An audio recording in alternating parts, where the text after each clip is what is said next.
Welcome to the Locker, season 2, episode 16. I'm your man, A. White. We got a guest sitting in for Van House, who is on anniversary night. This is anniversary night in the House household. So we went deep into the dugout. My man, Big Truck from Big Things, Kentucky. How's it going, Big Truck? We win and we ride. What's going on with you, Coach? Mr. White, man. Just man, it's nice in here, man. You know, get to sit in the locker, see what's up going on. Yeah. Hey, happy anniversary, Van. We only got one. How long Van been married, man? Huh? How long Van been married? 21. We been married 21. It might be 25. Ah, he's a veteran then. Okay. Yeah, that's good stuff, man. All right. Yeah, so we only got one request, man. You got to find one team this show, man, to just stick with it, man. You can't just be jumping around from team to team, man. You got to find one team, man.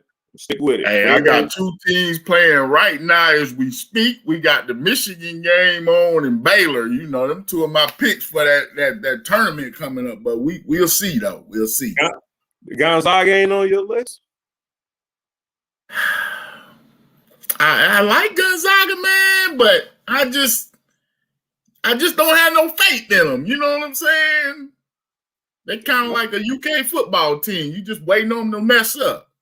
I'm sorry, I shouldn't have said that. But. Nah, man. They're more like Georgia. Georgia, that team. Yeah, actually, you know, they always talented, but right just something don't click. Yeah, man. So, well, that's cool, man. Like I said, we glad to have you. As I said, man, you work over there with Coach Buford and with Big Things Kentucky. So yes, what y'all have going on this week? I know. Y'all have, or what's the latest topic y'all had going on? Man, you know, it's basketball season, so right now, you know, we try to pick a girls team and a boys team to spotlight each week, you know, just to kind of, you know, cover the basketball, see what's going on. So this week is the epic showdown, man. Everybody that's in high school basketball know we got Saturday, we got number 1 ranked versus number 2, 1 versus 2. Got Lexington Catholic and the North Laurel Jaguars. They like the rock stars of the state right now with Reed Shepherd, Jeff Shepherd's son. He's balling, man, doing big things. They just had an SI article and everything. They're going to be playing at Lexington Catholic. They was trying to move the game to Memorial Gym, you know, just to get more people in. It's going to be a big one, man. So we talked to Coach Valentine and Lexington Catholic's senior Ben Johnson. So we got that. And for our girls team, we spotlighted, you know, Kentucky legend, Eric Daniels and his Woodford County. He's now the head girls basketball coach at Woodford County. Right. So, you know, this is his second season. So we wanted to talk to him, you know, about how things have been going. So that's what's on this week's show of Big Things Kentucky on YouTube. Check us out, man. Just Google us. We everywhere, man. You said we had Dennis Johnson on there, athletic director over at Woodford. I think a week or two ago. How's Daniel's season going this year?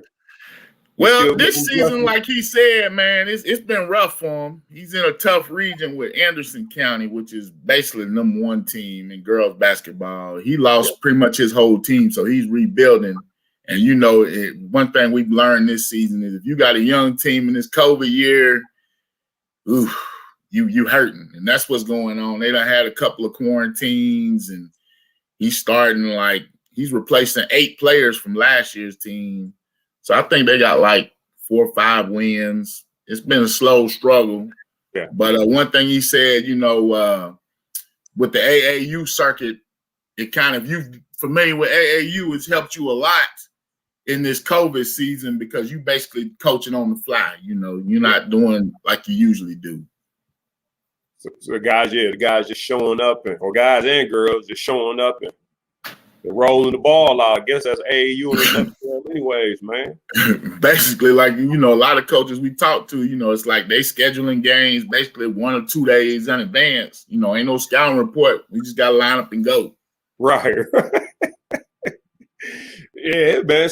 Speaking of, so you seen Reed Shepherd in person? Man, I have not. I've talked to a couple people that have, like the Herald Leader guy, Jared Peck. Yeah. He say he's everything everybody say he do. When unfortunately, I guess, we got big time now. They at capacity, so big things can't get no ticket for this one now. Oh man, I figured somebody, man. Man, this is one of them tough tickets, dog. I've been trying all my little back doors and everything. Man. Tough sledding for your boy right now. Yeah, but man. It's going to be on TV and everything, man. Like the CW, this Prep Spin's big, TV debut. So it's going to be good. I'm glad for him, though, Yeah, I like old Warfield, man. Yeah. Big thing. I was turned on. What's up, Greg? Happy birthday, Greg Petrie. Happy 60th. I'm on, I don't know if you know this or not, man. I'm on Fire Stick. Just flip through. Just look for new stuff. Prep Spin got a Fire Stick app. Yeah, he got man. He doing big things, man. I shout out to him, man, because he's helped us a lot. He gave us some microphones, and you know what I'm saying. Oh, wow. We were interviewing him one day, and he was like, "Man, what y'all need?" He gave us some microphones and made a little donation to us to help us get some equipment and stuff, man. He's one of the reasons we kind of was able to go up to a next level, man. And he's always, whenever I ask him for input and stuff, he's helped me out. But you know how you talk to you, like you probably know, like Kevin Hart said, how my bank account set up. That's how I gotta talk to William, though. You know what I'm saying? Cause William, I'm like, man, what I need for this? Yeah. Get you a 4K. Whoa, look how my bank account set up. I can't do that right now.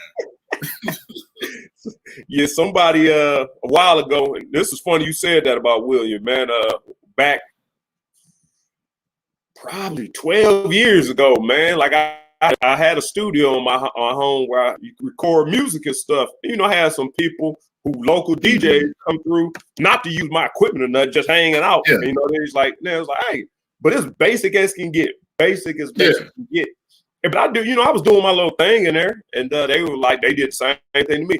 No, man, I can, I don't tell nobody my bank account. I don't want you looking in there. I don't even want you guessing and suggesting. Like, I was like, man, they talking about padding the whole room.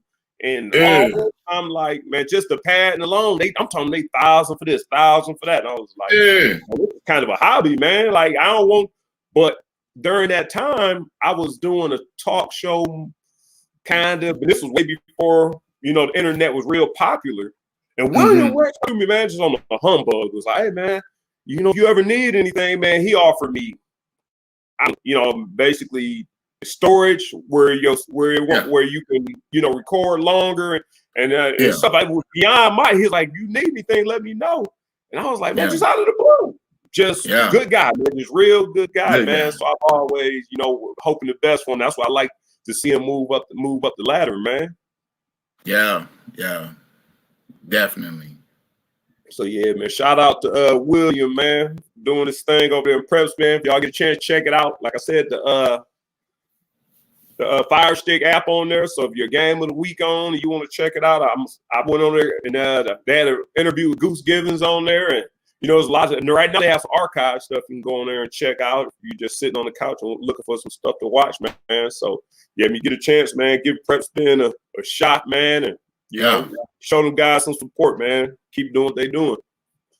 Okay. I seen Greg Petrie said Reed put it all over Bronny in the AAU ball. So yeah, that's what I was wondering. I've seen his highlights, man. Little buddy, he plays above the rim too. He's nice. That's what I need to know. How tall is he? How tall they got him listed? 6'4" or something? I think they say like 6'4" or something like that, okay. I think. But yeah, man. He been doing his thing. So I know him and Ben Johnson, one thing, they can score. So this gonna be interesting. Who else on Catholic is anybody that we know in the football? Catholic don't go both ways, do they? They don't. They got a few football players, but it's like the quarterback. He's playing for him. Jay Goldman's playing for him. My man Blake, the bus station, I call him the bus station Busan because he's always open. He played wide receiver for Hayes. Oh, they say he's 6'3" now. But that's my dude, Blake Busan. And then they just got I always forget his name. Big Dog, the coach, the recruiting coach for UK. Coach Merrill. Coach Merrill's nephew came from Michigan, dude named McCryer. He just got here. He's 6'8", but 6'9", post player. He's been here for about 4 weeks now. He played for Lexington Catholic. He kind of just now, coming on the transition and playing. So he's been playing for about 2 weeks. He's 6'9", cat from Michigan, tall, lanky brother, man. He look good. He do work? Yeah, he rebound, block shots, you know what I'm saying? He just, right now, they kind of fitting him in, but he's kind of like the missing piece, man. Look for Catholic to do big things in this Sweet 16. Knock on wood, we pull this off. Here we go, man. That is true. I remember that Reed's mom, she was a point guard. She was a cold little point guard. I think and then they said Jeff Shepard. They said I looked her up. Yeah, she always had a little short haircut, and yeah, man, she was nice. So she come from some. This dude is like basketball royalty, man. You can't make a Kentucky leg. This dude is trying to be a Kentucky legend now. Yeah, man, and he's just a sophomore. Oh, see, I didn't know he was a sophomore. He didn't look all that tall to me, but like you said, man, that dude poked that thing easy. Yeah. Like he poked that thing easy. I was like, then they said he's fundamental, and I don't know if you want to put a whole lot of weight because my little cousins did. They up in Cleveland anyway. My little cousins did a little Bronny in too. Like I don't know, just because he's LeBron's son, I don't know if he's super nice, man. Yeah. But actually, he always been on some teams with, I think Bronny might have been like the third or fourth best teams on most of the teams, or third or fourth best player on most of the teams I've seen him on. So okay, we talking about Reed Shepard, Louis. He's talking about he said Chuck said he thought that he ate Brownie's lunch when they played him at AU. So. That's what somebody said. That I think Greg said he gave Brownie the business. Oh yeah, that was Greg Petrie who said that. Yeah. So we're looking forward to that, man. And what day is that? Saturday. They're gonna play Saturday, and actually Friday it'll be Ashland against North Florida. That's another top team they were undefeated last year, but didn't get to go to. They didn't have a tournament, so. Like the coach from North Laurel say, man, they got a nice little stretch right now. They got Ashland and then Lexington Catholic. So that's like 2 top 5 teams. Okay. So Laurel playing back to back? Yeah. Oh, yeah. Man. And that was a tournament. We did. No, not my understanding. I thought it was a tournament too, but I guess it's just like a showcase or something, just some games they scheduled. There's probably gonna be some good money made in there, but with the COVID, man, you think they're gonna enforce? I don't want to get nobody in trouble, man, because I don't know who you connected to, and I don't know. I put in a thing, and they told me, unfortunately, we are at capacity. So I don't, you know what I'm saying? I don't know what capacity means, but hey. And you put that's media capacity. You saying? Yeah, because they ain't really they only letting a certain amount of fans in. So you got to be related to the players, right? Yeah. I thought that was the case. Dang, I don't know. So for both, if you get a pass, the passes for both days, because I guess all. Well, I just put in for Saturday, just that game. I didn't, because I know my daughter's birthday is tomorrow, so I couldn't go anyway. Yeah. Well, happy birthday, Amber. Happy birthday, little Amber. Happy birthday, man. We'll get your daddy in bed early. Or I don't know how early, but he'll be well rested tomorrow, so you can run him all over the city and make sure he show you a good time on your birthday. Man. So speaking of the Rona, Speaking of the Rona, what Louis talking about. Yeah, I know you guys are real big on top of the scholastic stuff. So I just need to know where you stand. I don't know the ins and outs. I really don't feel comfortable discussing it, but I talked to some people, that work with school. I talk to people, and it's on the board, or it's on the ballot that they're trying to let Kentucky high school seniors come back and have another year of athletic eligibility. Now, I'm like you. I ain't got it all thought out, but from my understanding, this is my understanding of this law that they passing. It's from K to 12. It ain't just seniors. It's K through 12, and it's academic. If this is the caveat, they're saying if your child fell behind academically or had problems, I guess so, if they failed or whatever, they could come back and make up that year. They would have to retake the schoolwork and everything, and they can play. Is my understanding of what they're saying. It's from K through 12, and you have to redo that academic work so you can catch up. Nah, I don't know. Any different than any other time? If you failed in your senior year, then you have to come back to school anyway. I guess, but you can play. That's my understanding. I don't understand it because my whole thing is if any kid is graduating from high school, I don't know no kid's gonna come back to high school. That's kind of like, you know what I'm saying? Some kids is happy that the Rona hit because they ain't have to do all they could do. Some of them sneaking out. Really, you feel me? So I don't know. Wow. So how sure are you on the part where that makes a little bit more sense to me? I assume that if you were a senior in the state of Kentucky, that you had an opportunity to come back and play. What you're telling me is, and we're not going to hold you this because you did something you're not 100% sure, is that academically, if you have an issue, you could come back and play. It's not just because you missed your senior year, you could come back and play. Yeah, my understanding is that you can't just, like Johnny Joe graduated, he's just going to come back and play football. You know what I'm saying? He's got to retake his whole, that whole school year over, and it's for academic reasons only. They say it's to help kids that academically suffered because of the NTIs and all this. Somebody, Miss Ann, say I'm right. So Ann, yes, ma'am, I feel you. Appreciate it, man. Okay, that makes a lot of sense. That makes a whole lot more sense, and that's why. That's why I was telling somebody, my first thing was, man, that's some BS. Like scholastic sports is not a business. Like college is kind of a business in one entity. And so, on the pros, so people get an extra year in college because it's a business for for the most part. High school is kind of like a privilege to play sports. It's like an extracurricular activity that you do. Nobody's really getting paid for your performance or nothing. Like in college, the coaches are getting paid, and you get an opportunity to go to the pros. So that makes it okay. I'm a lot more settled in the idea that if somebody had it, so I guess that was kind of a thing with NCAA too as well. Like I'm not sure if you're aware that kids didn't have to pass ACT or SAT to pass or last year and this year to make it to college. So they kind of took that whole academic portion out of the equation.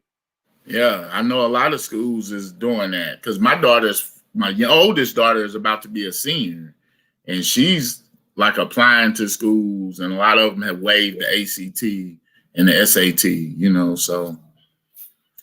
Okay, so yeah, man, I had people reaching out to me. It's like, man, what y'all doing down there? Like, man, what's going on? And I was thinking to myself, man, this don't make no sense. But I'm like you, man. If that was the case, my original thing was people like, especially in the counties, man, them dudes, man, going home, smoking cigarettes, probably drinking moonshine, man. And that's why I was like, man, no, was these kids out of like you said, man, them people trying to get out of school as soon as possible, man. But if you really have aspirations to go to college, or like I said, this Rona messed you up academically, that you couldn't compete athletically, or just messed you up academically so you couldn't graduate, that make a whole lot more sense to me. Yeah. But I don't know. We'll see how that goes. You know, we might have a lot of 8th graders kind of fall back. You feel me? Gosh. That could be where it gets interesting. You know what I'm saying? Now, they say it still got the age limit because what is it in Kentucky? I think after your 19th birthday or something, you can't compete or something like that. So it'll be interesting. You know, you got some kids, some people already holding kids back. So, you know, you got a kid that's going to step back twice. You know what I'm saying?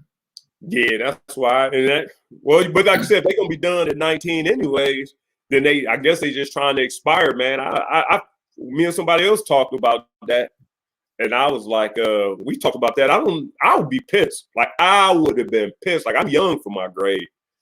Yeah. I would have been pissed if my parents held me back in middle school, anticipating, you know, me being older and bigger than everybody in high school. I had just the opposite. I was younger than all my cousins, so I was always getting beat up by them and playing. I'm talking, my cousins are huge. They all bigger than me. Yeah. And so by the time I got to playing with my grade, man, this was simple. Like, by the time I became a junior and senior, man, I'm used to playing with my cousins who 3 and 4 years older than me. So yeah, it worked out for me. But I'll be mad if I look back and like, man, I'm 19 and I'm in high school ball because my parents thought that it would be a good idea to hold me back. Yeah, and most definitely. So yeah, man, I'm curious to see how that thing gonna work out. But speaking of strange things, man. Speaking of strange things, have you seen that that basketball wrestling stuff? I did, man. They was literally dressed in wrestling tights, slamming each other on the ground, man. Go ahead.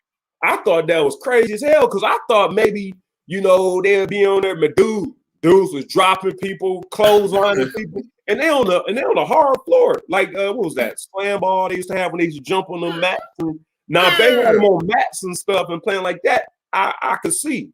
But I don't know what the pay is, and it can't be very good because if you look at the athleticism of these guys, it wasn't. But man, I'll be damned like a dude went and took a little layup or a little money. Man, dude just shoved him in the chest, man, just knocked him back, man. I was watching that. I got to get a little bit more information, check it out a little bit further. I don't know if it's something I would like to watch, like a whole game of or pay to see. Nah. But man, let's be honest now. You done played at some parks and played at some games like that growing up, man. You know you had that. There was about 1 or 2 dudes that was out there. Me, because I was a football player playing basketball. When you came in the paint, you know how it was back then. I was doing my Charles Oakley impersonation. You know I'm going to have to get you one time. And I give you your foul. I'm going to get you. And be like, foul, my bad, I got him. Check up. Yeah. On game point, then that's no rule in game point. I don't know. Game point, boy. Anything goes, man. Yeah, you can take that foul, but I don't know if I'm playing all game long, not knowing that I'll hit you with a clothesline. We ain't doing that the whole game, man. Well, you know, everybody say they soft nowadays anyway. You know, LeBron flopping, so maybe that's the correction. You see that they had a meme going around that said a foul on Jordan, and they had the picture. It was just like a close up when Isaiah went up and had it. I think it was Isaiah had his arm around Jordan's head, and Jordan's neck was yanked back. They said a foul on Jordan. Then they showed a foul on LeBron, and the dude had the ball, and LeBron was just flopped back like this, like it was about that much space in between them. And LeBron was flopped back. I said, man, you're right. You can't get no arguments about this game is completely different, or this game is much tougher than it was back then.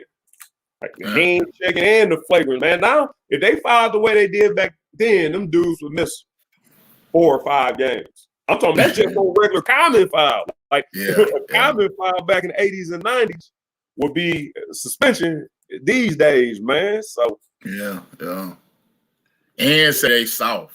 So it ain't no argument about today's game versus the other game, but this is the other thing I was gonna get to. Talking about soft and talking about basketball. And I'm not putting these two together because I don't like to beat up on the kids, man. My tenure in the media, man, I always tried to I tried to I try to protect the kids, man. But Larry Vaught wrote an article, not on Vaught's Views, he writes for a national publication.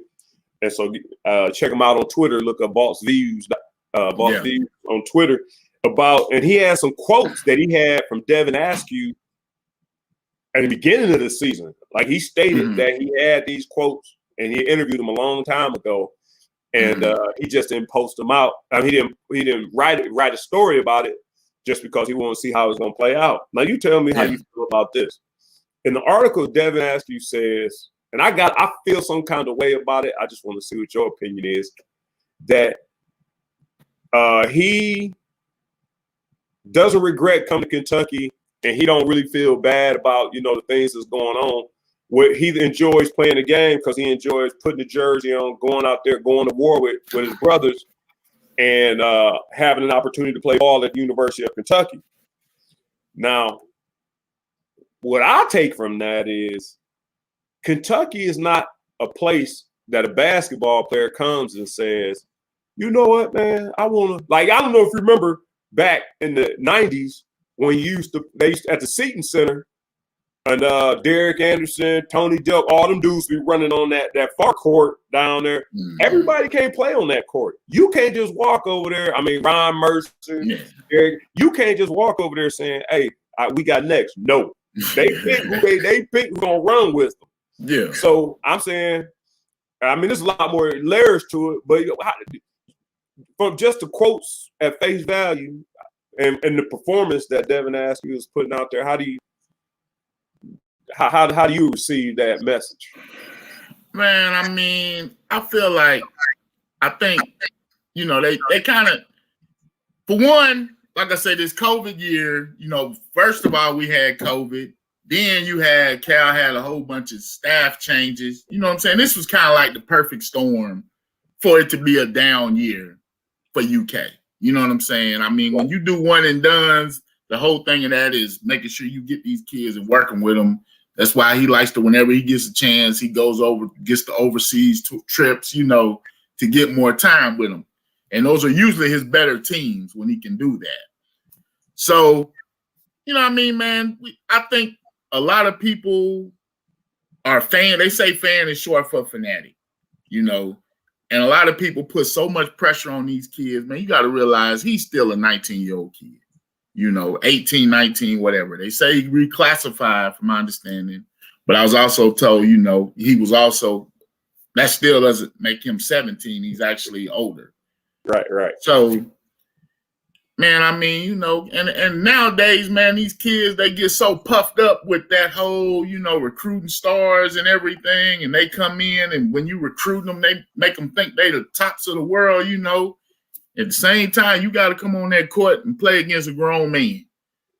And sometimes, you're going to take your lumps. So he took his lumps this year. And we'll see, man. Hopefully, maybe this will be the team where Cal actually get a bunch of them to come back and we can see, But see, that's where my issue is with that whole, the point of view. And maybe I got just a different point of view about it. Like I said, I don't think you come to Kentucky to figure out how good you are. Like you said, if you got this mindset, you good. You come in here and your game is so polished that nothing can rattle you. And this is kind of where I can't totally agree. I agree with everything you said, but the point of, maybe he can stay a couple. You don't come to Kentucky to stay a couple of years. And I'm not saying everybody's a one and done. But Kentucky is not a place where you come to develop. It never has been. You have always been the best athlete or the best basketball. Yeah, but don't you come to develop a pro game? I mean, it's about taking your game to that next level. It's like when you come to Kentucky, you good, but it's to make you great. You got that 1 year and Cal makes you great. is my understanding of how this works. Oh yeah. Oh, I absolutely agree with that. You I do know? agree that you come here and you ready to go and I polish you. Yeah. That's the whole problem. The problem I got with this whole Askew situation is everybody's acting like poor him. He's too young. He shouldn't be. But you don't come to Kentucky if you need time to grow. Now, if you need to be polished, that's fine. But you can't. And everybody, and I feel sorry for him. I feel sorry for him a little bit because I feel like he's not prepared for this, the fandom. He's not prepared for the pressure being in the SEC. He's not prepared for America critiquing everything. Now, one thing to think about, though, imagine, like, these dudes think they're under pressure now. Imagine if Rupp was at capacity. You know what I'm saying? Yeah. You think it's bad now. Imagine them playing in a full Rupp arena, losing like this, man. Yeah, but I agree with that. I think you feed off of it a little bit, but I think it's extremely hard to play. Now I'm saying if they think it's hard and they under pressure now, man, they were losing like this in a real Rupp arena, man. Man, them dudes might not make it on the court one of these games, boy. Losing at home like this. They say they blue buzz and they quiet, boy. I believe some of them people on the front row might be coming out their seat, boy. You want to visit the leaders? See, that's why. Like I said, man, my whole problem is I have to feel sorry for him because I don't think it works out for him because it's not working out for him. But I also feel like what were you expecting when you came here? But I do know that the point guard position, if you are not right, is the worst position. You have the whole state of Kentucky on your back. Once you and the ball, you in the middle of the court by yourself. They hound you, they pressure you. Yes. But now you got to get it to the right person. This is why I feel so bad for him. Dude, just make now, it. Do you think he was miscast? Huh? You think he's miscast? You know, I mean, he do you think he just maybe he's not the point. He's not a point, just if he ain't a point. Because the one thing about that Cal's missing this year is that point. And it's an explosive point. He's always had an explosive point to kind of fill in the gaps. Let me ask you this. We got some knowledgeable people watching, so that they come in with some great comments or whatever.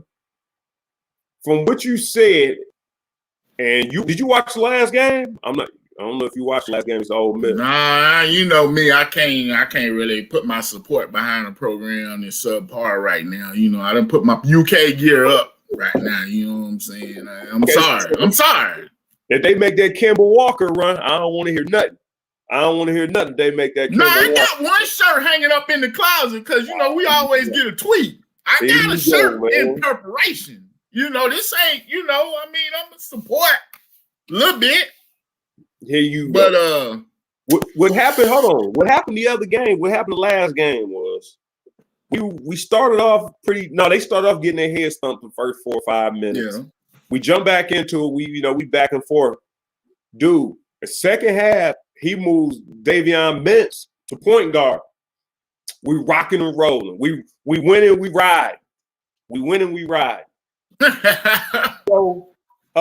We had a Jackson got in foul trouble. He like to stay in foul trouble. A couple of other things happened. We had adjust things, and we brought Askew back in. I'm not saying Askew was the problem. We brought Askew back in, and the things kind of slowed back down because the ball got up top. The ball wasn't moving, wasn't being aggressive. There was no threat at the top of the key, and that's the head of the snake. There was no threat from the head of the snake. And then so after it was over, they asked Cal. Like, what took you so long? Okay, it worked out with Davion running the point. What took you so long to even try that? Like you said, if Askew is not right now polished for that position, or it's hurt him. I know you don't want to move. You don't want to take Davion's shooting ability away by moving him to the point from the shooter, but. I'm talking about it was like a charm that game, but why wouldn't you have done that before? Why? I feel like it's kind of child abuse, man. I've been through a situation like Tim Couch running the option back in the 90s. Yeah. Like you got David, Askew out there just getting beat up and taking punishment, not producing. Now he's just mentally, physically beat down. That's kind of like child abuse a little bit, man. Now let me just throw this out here. Throw a bone out here on Cal's part. A lot of people, they question Cal and feel like, like he's too quick to change plans, blah, blah, blah. Maybe Cal know what he's doing. If we gonna make this run, he know Askew gonna have to take this lump. You feel me? So maybe. Now I'm just, throwing a conspiracy theory out here. You feel me? Don't hurt me yet, y'all. I'm just saying, maybe Cal was like, he knows the kid can do it. He's seen him in practice, but he's like, you got to take this lump so we can make this run. So I'm going to take this L. I'm going to put you out here, let you get your head beat in. Sometimes you got to let them suffer. You feel me?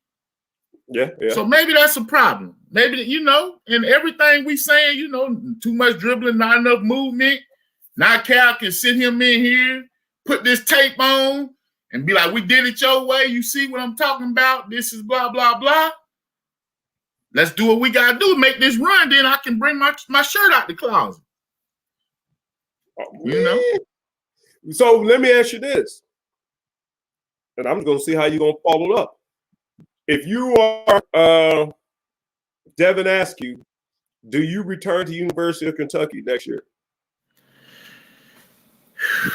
It's a loaded question because there's layers to that whole question. There's layers. That's what I was gonna say. It's layers to it. Now, if you take them quotes that he put, making it an honor and privilege and fighting and going to battle and all that, and if you a true competitor, you know how I know if what they say is not about winning or losing, it's about learning. So if he's serious about his craft, then he know he gonna take it from there and be like, man, this was just the beginning. Let me go one more, see what I can do, come back and really turn some heads. I think these kids with a full year after this season, this would kind of be like a red shirt year. We were talking about the NIT. Do you go to the NIT? You know what I'm saying? Do you go to the NIT? That's what we was talking about. It's like if they gonna come back, you put them in the NIT, let them get some more experience. That can't hurt. But if you gonna one and done, we starting over. You know what I'm saying? Now, some people said the argument was let them get another chance to kind of boost their stock so they can play more. The ones that's got a shot, maybe they can up their stock by showing out the NIT. The one. Well, I'm just saying. Yeah.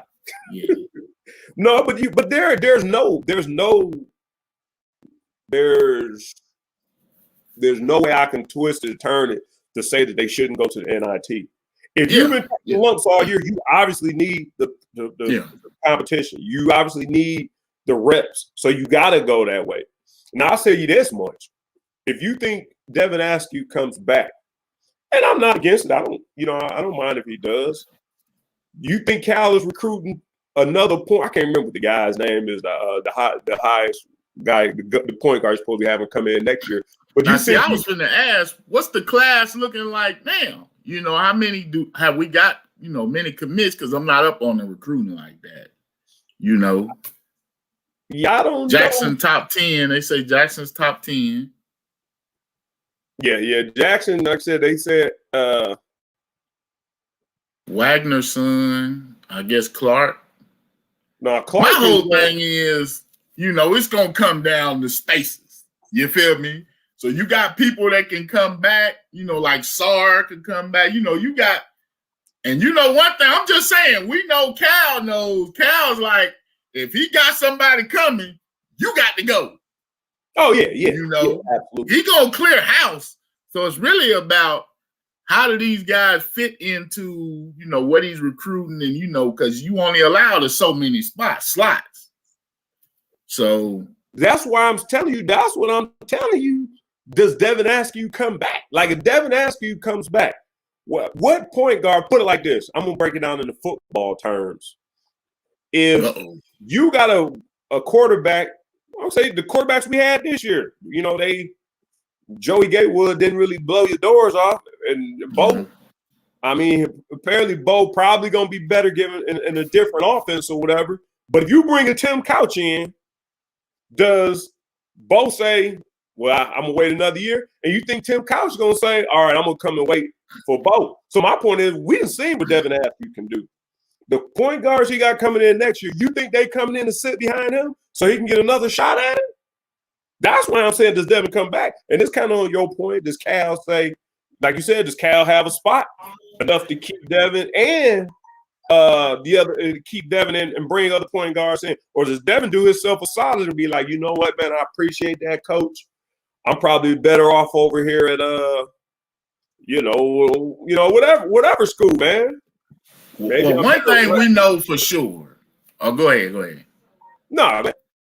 Okay, I was gonna say one thing we know for sure that we learned this year about Cal, and I feel you, Lewis. I like to see the continuity, having somebody with some maturity, coming back. At least he's got that under his belt. Let him see if he can do it. But anyway, I got sidetracked by the comment.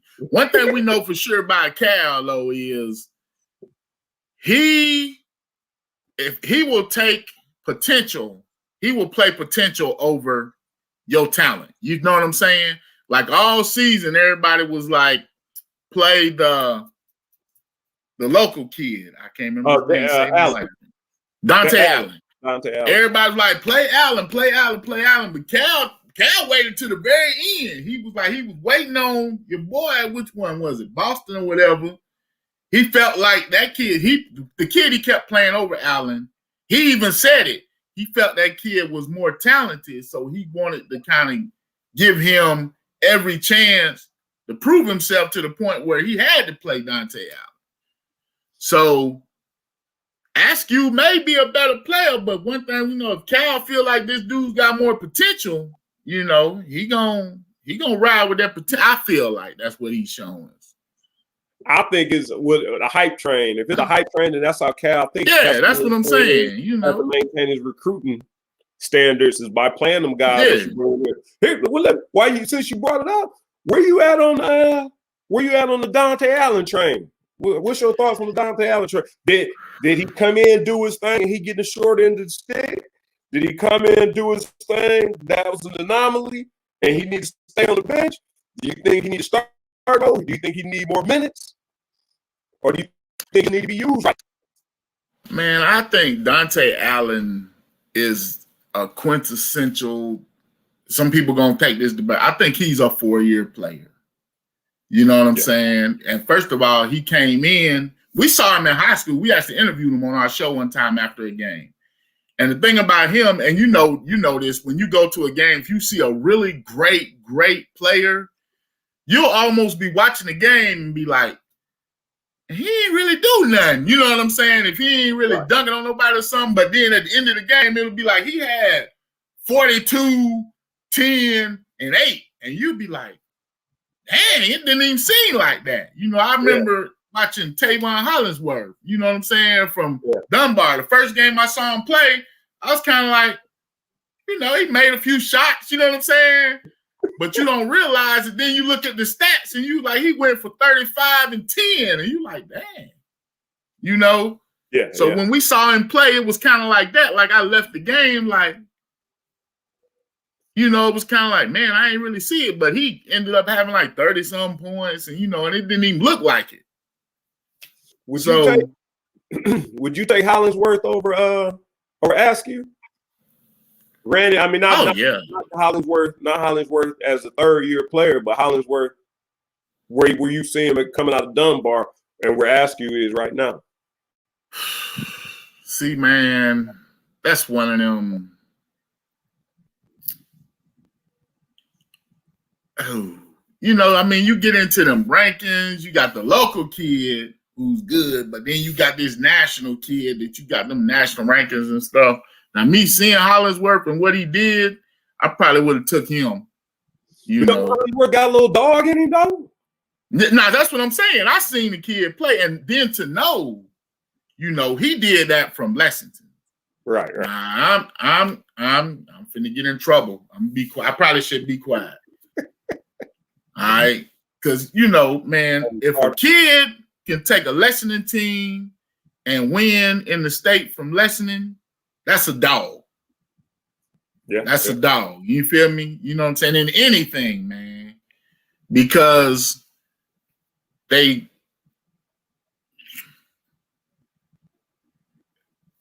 we overhype kids here in Lexington. You know what I'm saying? We think because a kid is good in Lexington, huh?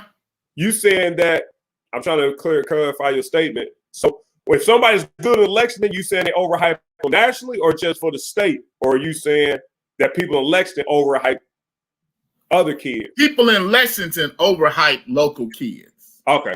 You feel me? Right. We real quick to put a kid somewhere he shouldn't be.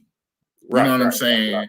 Now Hollingsworth was a dog. You feel me? That's what I'm saying. Like some kids, you know, they be like, yeah, man, he's a beast, he's a dog. But then when they get on that real stage, yeah, you don't see that.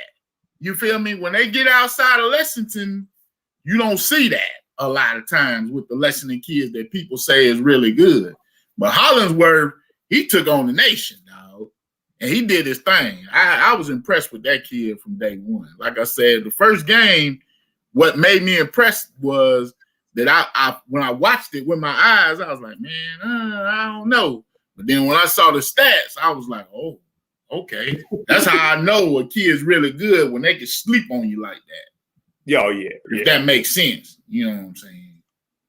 And that's one thing I look for, man. Like, I've always been on a team full of dogs. Like, I ain't never played with anybody who wasn't a dog. And the reason I say that is because if you're not a dog, you're not out there on the court with me. Like, we gonna get in your tail more than anybody else. Like, if you let somebody beat you and you know, and you getting beat all game, you got to get off the court. But I don't have nobody in my crew, and nobody that I run with will allow you. Like you said, man, if we don't play against some dogs, I don't play against Earl Boykin.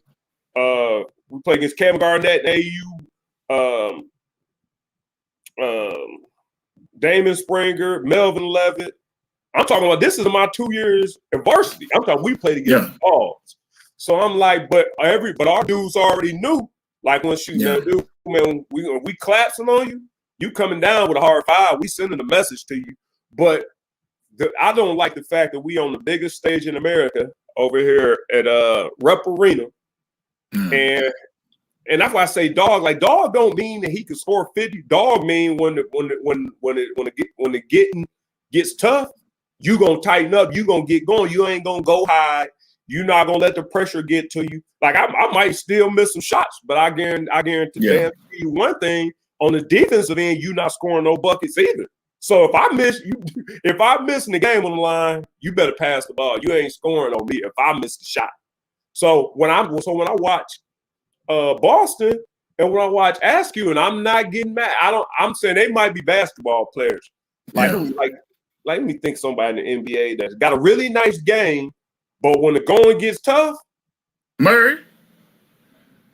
Yeah, because how he balled in the bubble, you know what I'm saying? He balled in the bubble, but now, you know, where's he at? So I see what you're saying. I mean, man, you got to be a dog.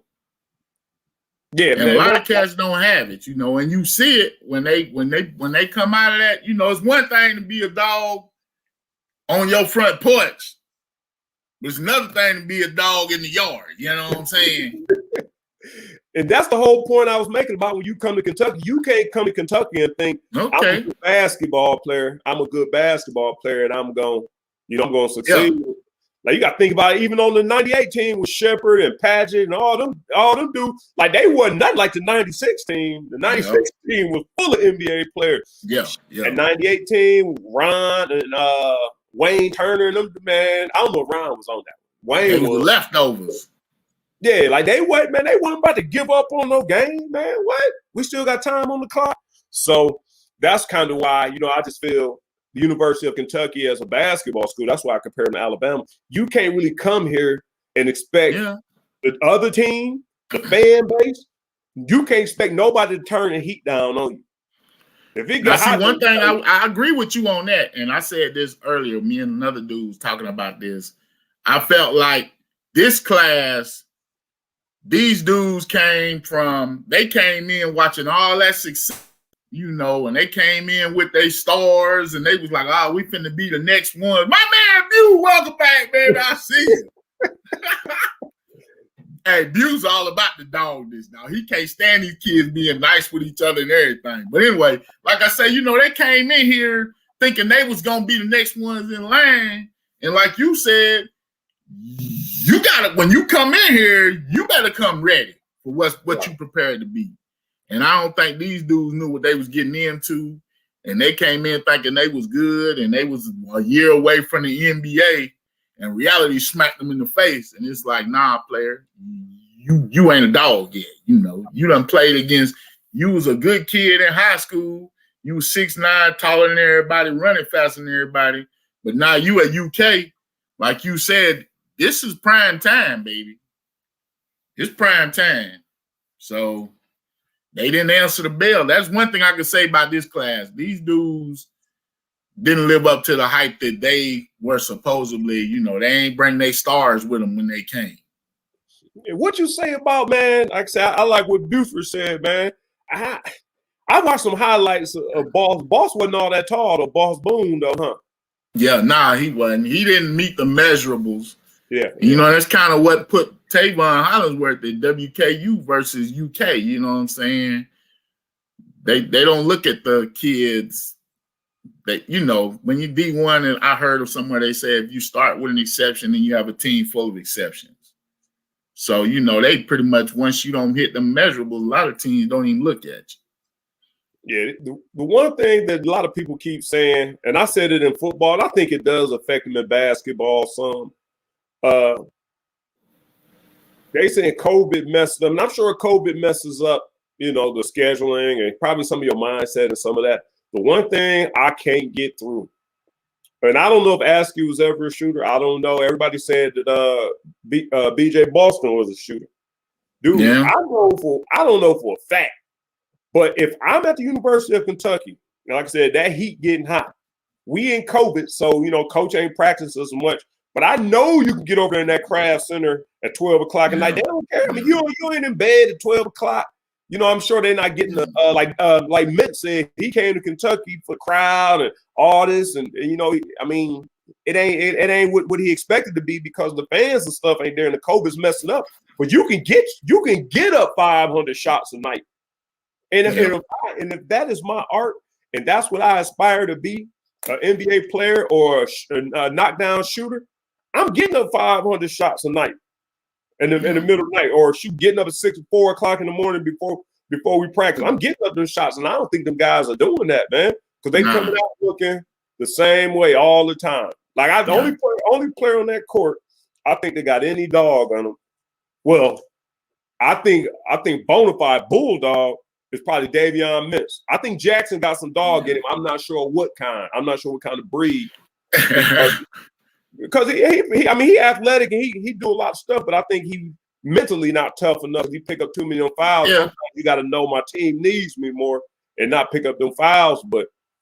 But somebody said Sarr earlier, man, to be that big, man. I ain't beating up the kid. But I can't see him coming back for another year. I don't know what he'll do different if he came back another year. But it mess up these guys. Being not what we expect them to be. You think COVID has anything to do with that? I think one thing with Sarr, you a graduate transfer. So, let's be realistic. If you a 4-year player in college basketball nowadays and you haven't gone to the league, you know what I'm saying? I mean, is that somebody you really expecting to come to like a UK and lead your team? You know what I'm saying? So I think maybe the expectations was too high on him. He was more of really a role player for real. These graduate transfers are more like the free agent role players to me. When you bring one in, you're not bringing him in to be your star. You're bringing him in to add some maturity and kind of help. Yeah. Especially when you're doing a one and done type team, you know what I'm saying? You bringing somebody in more for his maturity to help kind of bring the younger guys on in the locker room because you don't have that dude. You know what I'm saying? That's how I see a graduate transfer. And that's exactly, and I think that's where it failed us. One thing is we needed an inside presence, and he's not the inside presence because he's not the inside guy. He's just tall. Yeah. But you're right. We needed the mental part of a guy who's been through the college grind and rigors that can, hey, calm down, get you the ball and you can, do a little shimmy and let them know, okay, man, we got a dog. Like, you got to be a dog. You got to be a dog in there. Like I said, but the other part is, once that heat started hitting him upside the head, and like, man, and he just kind of faded back from that pressure. Yeah. Like they in here swinging. And now they're like, damn. So now, if that's supposed to, like you said, that's supposed to be upperclassmen, like, who do you have to look for? I tell you this. That boy we got coming from West Virginia. Yeah, see? Yeah. Now that, I don't care if he can't play next year, man. When they get him in them practices, yeah, man. You talking about getting hit upside the head?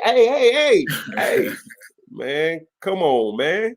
Yeah, but well, in West Virginia, that's Huggy Bear don't play now. Oh no, I like. You know what I'm saying? Like he done been in some wars just being there. He ain't no soft kid.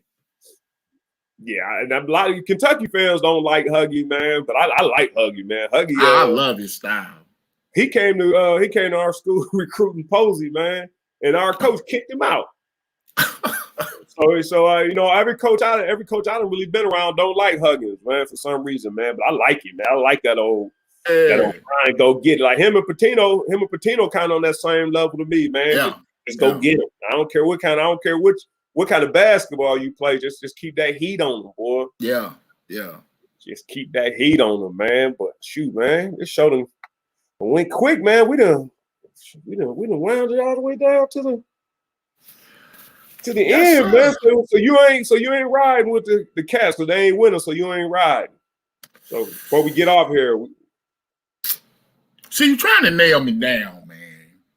I ain't trying to nail you down. Just say how you feel, man. Because it's this the thing. There's a little part of me, just because being here in Kentucky, you can't help but follow the Cats. You can talk all the trash you want to. Cats can say they hate UK, blah, blah, blah, blah, blah. But if you live in Lexington, you know what's going on with UK. You ain't got no choice. You know what's going on. So I know what's going on. There's a little part of me that just believe they gonna make this run and win the SEC tournament and go to the tournament. It's a little bitty part. But the realist in me is like, man, that's why I got one shirt. I got one shirt left in my closet, hanging up. The rest of my UK stuff is packed up, ready to go for next season. We get ready for football, see what's going on with that. I can't. But for some reason, you just don't want to let go. You feel me? There's always that little bit of hope. The only problem is we might have too much. The fans may have more hope than the players, man. And that's what I'm saying. You kind of keep saying, like, here we go. This is it. We're finna make this run. You know what I'm saying? Everybody's like, 2 games in a row, 3 games in a row. We here we go. Just don't happen. Kind of like being a Carolina fan, I guess. I don't know. I had to throw that out there because I know Big View watching. Yeah, man. So real quick before we go, man. Your partner Buford, Coach Buford, chimed in a little while ago. What you got going on this weekend? Where can people follow you and Buford's work at? Man, check out. We put a show out every Thursday. We actually put a show out today. You can catch it on Big Things Kentucky on YouTube. Just go to YouTube, type in Big Things Kentucky. Check our show out, man. Like I said, we talked to Eric Daniels, Nate Valentine, and Ben Johnson, talking about the games that's coming up. This Sunday, every Sunday, we do a Sunday conversation, which is football-based because that seems to be our love. So, that's where we are. And we talking to Ryan Montgomery for the Kentucky-Indiana Alliance for Athletes. And at the end of the month, March 29th, he's having a bluegrass showcase at Kentucky State University. It's going to be an alumni field. So we talked to him about that. That's going to be big, man. Every time they've had their little showcase, it's been getting bigger and bigger. More and more prominent athletes from all over the country have been coming to these things. We've got the local kids, top kids from like Louisville have been there. So, and at K-State, I think this will be a big event, especially with the way recruiting and everything is going. Me and Bu always talk about why kids don't want to go to K-State. And we've seen how HBCUs are becoming more prominent. So this is a chance kids will be on campus, see their new stadium, new field and everything, new facilities. You know, I think this will be good in a lot of ways for the state. So check that Sunday conversation out. That'll be on Sunday. Is that and just a little preview for myself. Is that 7-on-7? Is it skills? No, you know, it's like kind of like the little camps that they had at combines. You know, the kids will come in. The way they've done them before, they do you know, the individual drills. They do their timing, like 40s and all that. Then they do like some drills, you know, like position drills. And then they'll break up and they'll do some 7-on-7, and they'll do some, you know, 1-on-1s, running back, that type stuff. You know what I'm saying? Well, 1-on-1s more than 7-on-7, I think. But, you know, they do that in those camps, so they'll get a chance to also compete in drills. So, like, the linemen will go 1-on-1s, linebackers and running backs, DBs and wide receivers. You know, give them a chance to compete against each other and do some stuff. So it's a showcase. Always good stuff, man. If you got a kid in high school football, you know, get them in, check it out, sign up. Are you going to delve more into that on Sunday, on your Sunday? Yeah, like he talks about it, and, you know, we get all into it on Sundays, just kind of like getting ready for that. And then we always do, we got a recruiting series that you can check out as well that we did a few years back, but it's always relevant. We talk to high school coaches, you know, the rivals they do, you know what I'm saying, as far as like the guys that do the rankings. We talk to recruiting consultants. It's 3 parts. So if you got a kid in high school who wants to play college, make sure you check out. And we talk to former #1 recruit in the state. He was at Henry Clay and went to UK, receiver. I can't think his name right now. But anyway, we talked about that, being a #1 recruit in the state and how things go and recruiting and all that. So if you're interested in recruiting, check out our recruiting series. Aaron Boyd. It's not Aaron Boyd. Right? Nah, not Boyd. After him. Jimmy. No, before Boyd. Or maybe it was Aaron Boyd. It must have been Aaron Boyd. I think Aaron Boyd was like number 5th in the nation. He was a receiver, and he wanted to go to Oregon, but he ended up going to UK, and he talked about how he regretted that. You hit me out. I can't remember. He had a younger brother. The younger one, too, went to – it was like 2 of them. One went to UK, too. No, you're talking about Aaron and Shane Boyd. Shane is older, and Aaron was a younger one. He was probably – I think he was one of the highest recruits out of Kentucky in a long time back then, in the 2000s, early 2000s. Might have been. If you say Henry Clay, I'm 90% sure it was. Yeah, it was Henry Clay. He talked about how he, you know, he didn't his road on how he got better and the things he did and recruiting and stuff. And then we talked to the high school coach because, you know, a lot of people like, what about high school coaches, what they do? And the coaches we talked to Coach McKee and Coach well, I'm bad with names. I'm trying to tell you. I'm like you the other day when you couldn't remember nobody's name. I rattled, boy. But anyway, yeah. Yeah. So you can check that out too. So if you were definitely into recruiting, check that out, y'all.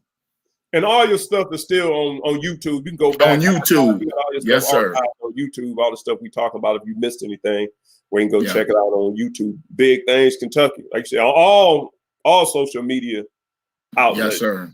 Look, Big Things Kentucky. And we want to appreciate A. White and the Locker for having us and doing things with us, man. Always great to be on and help out whenever I can. We kind of last minute, y'all. So, you know, I'm sorry. Last minute. I'm talking about.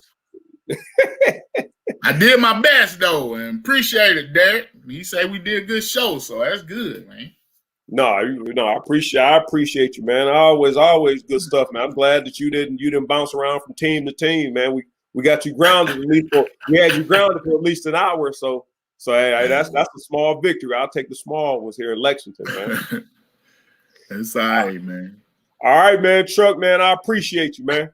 Thanks, man. Y'all take it easy. And keep All right. doing big things, man. Catch you around the way. Yes, sir.